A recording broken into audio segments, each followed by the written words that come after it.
Alright, what's going on everybody? It's Augie, and today we're back with another Tokyo Revengers video, this time talking about some of the recent events in the manga.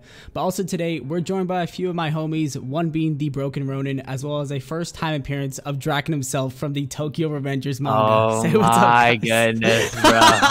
I'm not gonna hold you, bro. That one low-key caught me off guard. Alright, I told you I was gonna say, I'm gonna say Draken. Alright. Ronan, go ahead and say what's up, I guess. Yo, what's up? I think this may be the first time I don't know actually. This may be return, but we're gonna be talking about, as Augie said, Tokyo Revengers. Just gonna be talking about stuff in general with the manga and anime. So I'm excited to get into it. And Draken? Alright, bro. It was kind of hard pulling a manga character from the series and bringing them to life, especially to be on a video line. Alright, I guess for reference, I'll send Augie the image so y'all can see it. I cosplay as Draken because I lost like a bet. I thought the tweet wouldn't hit a specific amount of likes. It did. I had to do it. I thought it turned out alright. Whatever. Alright, so we're here to talk about like the ending and our thoughts on like the direction in which the series is going in and kind of our thoughts regarding that, right? Yeah. That's exactly right. Alright, so do we kind of want to talk about like our current feeling about now versus maybe, because there's the sentiment that, you know, Tokyo Revengers should have ended a bit earlier, you know, but we can, right, but I think we could like maybe talk about our current feelings about what's going on, and then I could like get into the theory that I brought up to you that Ronan's actually been thinking about as well. Oh, so Ronan was thinking about as well. Okay, so basically we are now confirmed in the final arc, so this is the last arc. It's pretty much confirmed now from what it said. But yeah, so what do you guys think of the direction it's going in? Because right now we have like I believe it's like the three deities, like the three different gangs. There's the Rokuhara, the Brahmin, and then there's Mikey's gang. And then like currently right now it's just like all three of them trying to get at Takemichi and what his goal is for saving Mikey. But what are your guys' thoughts on that? I kind of have a little bit of thoughts on it, just in terms of in general Tokyo Revengers and where it's at right now. Yeah. I wouldn't say, like, I'm still a pretty big fan of Tokyo Revengers in both its manga and anime format. I think the plot and the characters are something that I've attached myself to, and it would take quite a bit for me to read the series and be like detached from them. However, I do think while this arc for Mikey and Takemichi and deepening their relationship and kind of the themes of like what it means to be strong in the series, right, was needed. I do think this arc was essential to both of their characters. I feel like this should have happened earlier, only because I feel as if the mold, or I guess the structure of going back in time, and obviously that's the main point, right? I'm not getting mad at Tokyo Revengers for doing what it set out to do, but I feel like it's gotten somewhat repetitive in the sense that we kind of have this structure set out the first 2, 3, 4 times where Takemichi goes back and still things don't go the way he expects, hit really, really hard. And I feel like if maybe we went back a time travel or two and Mikey was the one that was the problem, everything else was fixed, I feel like this would have hit so much more, and I would have been so much more off guard than I am now. While I am still excited and I am still hyped for the characters, I do feel like this is something that is kind of, it's overstayed its welcome for its rather simple like story arc structure of going back in time, fixing it, having a lot of these troubles and these unexpected twists and turns, which is still fun and engaging. It just doesn't have the same kick that I would love it to have if it came a little bit earlier. What about you, Mast? Yeah, I'm definitely going to agree with what Ronan said. It's something, and I love the phrase that he used, kind of overstayed its welcome, because there's only really so much you can do with that, right? Because it's like the variables that have changed are small in a sense, right? It's like he comes back, he fixes this, oh well, now there's this problem, right?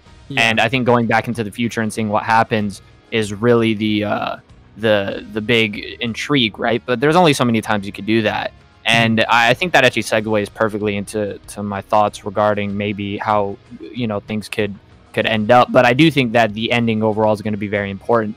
And if there is one thing that I do appreciate about what's currently going on, is how it's kind of delved into Mikey a bit, in that sense, which it has done in previous points within the manga, but it's been made like clear from the very beginning that Mikey is a pretty troubled individual, and it's shown a bit more now.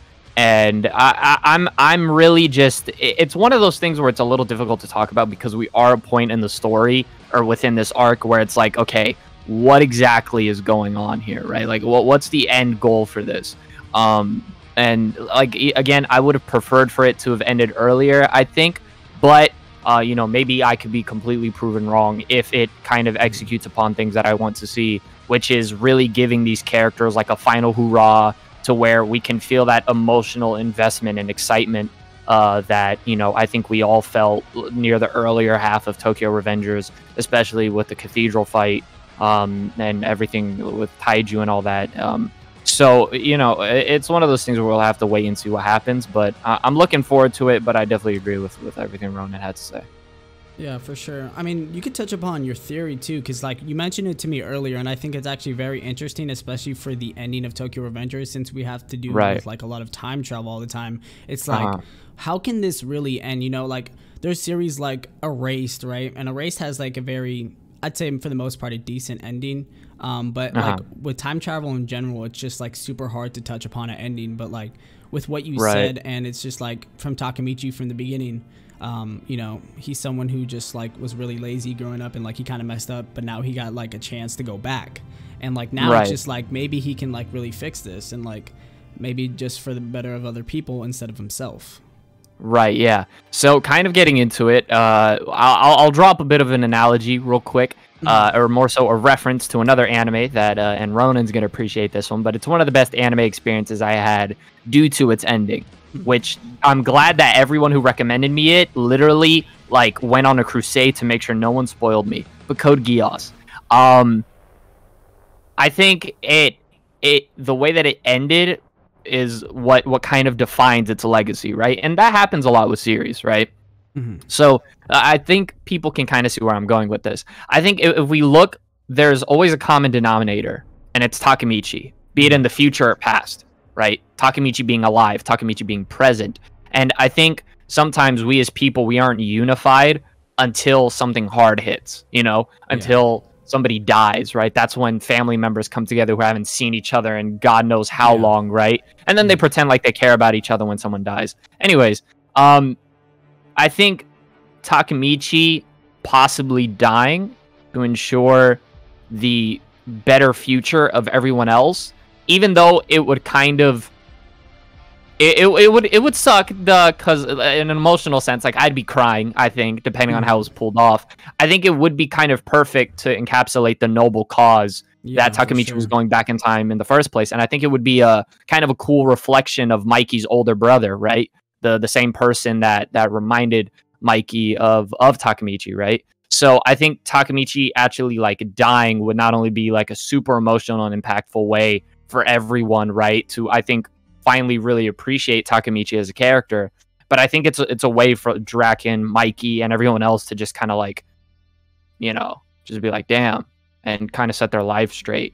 Yeah, I think that is the breaking point, though, for sure, for like, especially Mikey, because like it's happened so many times where it's like, why isn't anything working? Like every time he fixes something, every time he goes in the future, there's always something wrong, and it's just like, when does it ever end? You know what I mean? Because I think just events keep coming up every time he goes back and forth. So it's just like, how can he really fix it? And I think with what you said, bringing everybody together, I think it's just like one of the only outcomes that I could see possibly happening for the ending of Tokyo Revengers.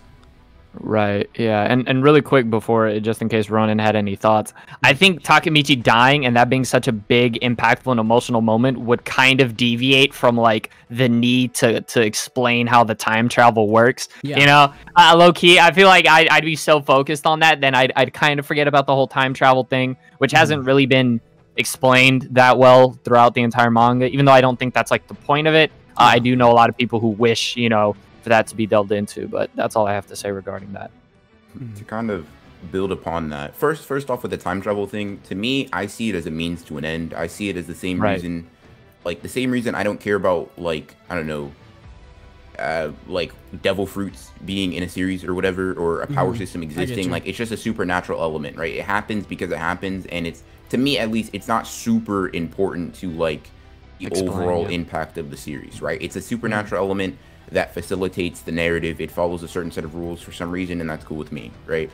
As for the actual theory that you presented itself, I really do like the idea because I feel like it would reinforce several of the messages and themes within Tokyo Revengers.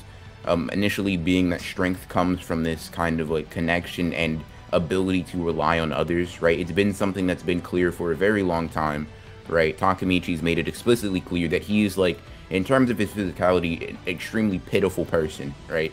Gets beat up, gets bodied, whatever, right? All these different things. But his strength comes in the sense that his determination and ability to really not let himself fail, right, strengthens the people around him who can kind of pick him up where his weaknesses are, and the same way he can pick other people up where their weaknesses are, whether it be their mentality or their determination, are all things that happen and kind of exist within the series. I do think it'd be very interesting if his death was the final kind of like adhesive or the glue to all of that, right? I think that if he were to sort of like, kind of like how Matt said, unfortunately, like death or tragedy is one of those things that happens to bring people together, right? It makes people realize just how sort of important and fleeting life is, right? And I do think that Takemichi going down that route would be very interesting. Now, if I'm being honest, I personally don't think it's extremely likely, only because I feel you would have to be extremely bold to make that decision, with the buildup being like the buildup of the entire series has been Takemichi being happy and fixing his life, right? That's been it. That's been the buildup. And while I love the idea, I feel like it'd be so like, you have to just be extremely bold and confident in yourself as a writer, regardless of what other people perceive it to be, where it's not to say that it's outside of the realm of possibility or even improbable. I hesitate to put all of my eggs in that basket and put my hopes up in that way, just because I feel like taking the safe option is something that a lot of authors do in order to make sure that their series doesn't get a lot of backlash. And we already know, in terms of endings, people are very critical. People are very harsh, especially with plot-based series. Attack on Titan is a good example. Even if people attacked it, even though I think it was a perfectly fine ending. It was just good. It wasn't great. It wasn't whatever, but it was a good ending, and people were still like extremely upset at it. And I imagine Tokyo Revengers going down the same way if people don't understand the point. And I don't like using that phrasing, "don't understand," because it kind of sounds like a really weird, like, oh, I'm smarter than you. But if you don't look into the themes and you just look at it from Takemichi was supposed to do this, but he didn't, I could understand how an author would be very hesitant to make such a big decision. Interesting. So do you think we're going to be going down, it's more likely for us to go down the safe route of like, just like the happy ending, or do you think otherwise? I think it's more likely that we go down the kind of Takemichi reunites everybody and everybody's happy in his future. I think it's more likely. I do think it's a safer, much more tame ending. I would rather the one that Masked and you kind of agreed upon, which is like he sort of like dies and he brings everybody together. I do think that'd be much more interesting, and it would definitely solidify Tokyo Revengers as a pretty like subversive series through and through, right? A lot of the things. For sure. And I honestly think it makes sense because Takemichi seems to be the common denominator in terms of all these things going wrong, right? Obviously, without going into much detail, Kisaki kind of is the way that he is and is antagonizing people the way that he's antagonizing, in part because of Takemichi, right? Obviously, if you've read the manga, you kind of know what I mean by that. But I feel like maybe him retroactively fixing all of these things through his death would be a way to thematically close everything. But I won't say I hate the idea of a happy ending. I'd be much less sad, but I think in terms of just the power of an ending, it would be much less. Yeah, we're gonna definitely, like, if it's a happy ending, I think there's got to be just like one more downfall, I think. But like, I don't know, it's just for Tokyo Revengers, it's all about delinquents and this kind of stuff, and like it kind of just redefines the thing of time travel sometimes, and it's such a hard topic to go about. But I don't know, now that I kind of think I'm on the opposite end. I think it's more likely for to see just like Takemichi probably die.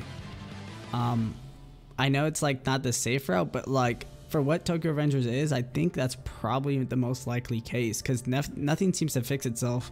And I think just like, you know, what you said, like bringing everybody else together, I think that's probably what's going to solidify itself as like, you know, probably the ending. But I don't know. Right, because even though it isn't the safe route, I think, I don't know, maybe that's just me because of the way that I'm wired, right? And everybody has different inspirations, right, for different things.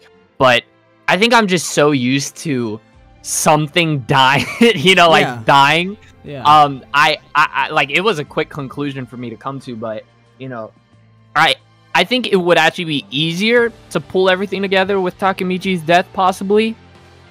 But I kind of agree with, like, I could see it going both ways, you know? Like, I don't want to say, like, for sure this is going to happen and for sure that's going to happen. But yeah, if he doesn't die, then there's a lot of things that I feel like, how do you bring it all together then? I think it would also, I guess this like, will have to see. I think it would also bring in, like, something with the time travel, even though, like, some people you think it's just, like, a plot device, I guess, to put in. I'm personally someone who wants to see it kind of, like, touched upon, because, like, I was cool with it at the start, and then when we see, like, the Mikey, when it, like, he shook hands with, or he grabbed Mikey when he was falling off, I think that was, like, the point where I was just like, okay, maybe we need a little bit explained, but, like, not a ton, but maybe, like, if he dies or something, that will, like change something or affect it in a way where, like, you know, this is, like, the permanent timeline now, like, there's no going back, and it's, like, we seen the problems that happened before, and this is the right timeline now. Like, this is the perfect timeline. That's kind of what I think.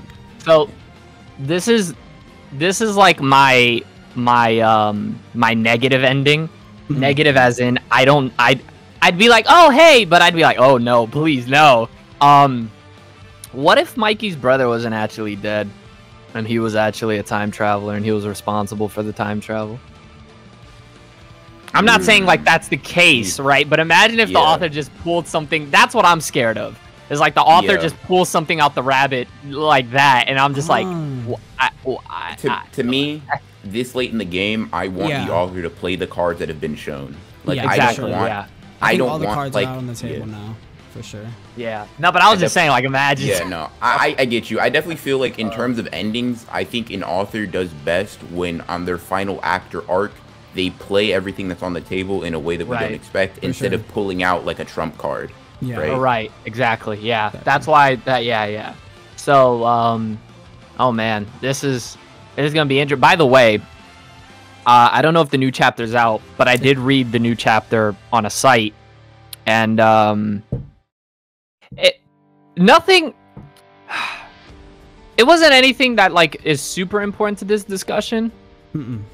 But it does throw a specific character into the mix again. Yeah. Are you speaking about yourself? Yeah. Dragon? Yeah, he's in the mix. Let's just say he's in the mix. It's a weird discussion for sure. I mean, like, Tokyo Revengers with time travel in general is just weird. But I think that's pretty much it for sure. Appreciate you guys for coming on. Their channel links will be in the description box down below. Make also, sure what's up? The Deviants. We got the Deviants channel. I'll probably put that at the start too. Side note, we have a channel, group channel, Deviants. Just do like games and like whatever, just random stuff for our group channel. It's going pretty well right now. It's pretty fun. We have some videos being planned for sure. But other than that, I think that's pretty much it. Make sure you guys go check out that channel. Their channel links will be in the description box down below. Turn on the bell notifications, and I'll catch you guys in the next one. Peace.